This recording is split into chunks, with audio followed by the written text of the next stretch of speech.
महासागर न्यूज.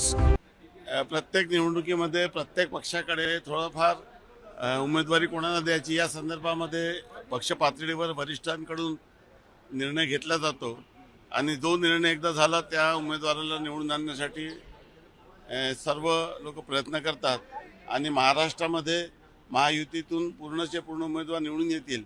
ज्या पद्धतीचं मागच्या विधानसभेच्या निवडणुकीमध्ये महाराष्ट्राच्या जनतेने जो जनादेश दिला त्यानंतर स्थानिक स्वराज्य संस्थांच्या निवडणुका झाल्या आणि त्या निवडणुकीमध्ये फार मोठं यश महायुतीला लोकांनी दिलं. आणि हे मला सांगण्याची गरज नाही की ऑलरेडी आमचे मतदार हे खूप मोठ्या प्रमाणात आहे, ते तर आम्हाला मिळेलच, परंतु काँग्रेसचे जे उमेदवार आणि काँग्रेसचे जे मतदार आहे ते देखील महायुतीच्या बाजूने राहतील आणि महायुतीचे सर्व उमेदवार निवडून येतील असं मला आत्मविश्वास आहे. नाशिक असेल, पुणे असेल, या जागेवरचे घोळ अजूनही संपलेला नाही आहे.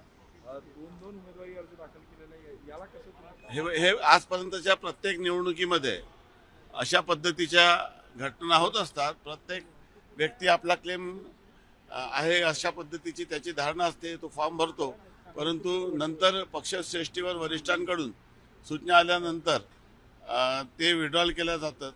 आपल्याला कल्पना आहे की जसं यवतमाळमध्ये देखील उमेदवारांनी फॉर्म भरला, परंतु त्यांनी सांगितले की एकदा पक्ष पातळीवर वरिष्ठांकडून निर्णय झाला तर आम्ही महायुतीच्या बाजूने राहू आणि जे पक्षाचे वरिष्ठ नेते आहे महायुतीचे ते या संदर्भामध्ये योग्य दखल घेऊन जे अतिरिक्त फॉर्म भरण्यात आलेले ते विड्रॉल करतात.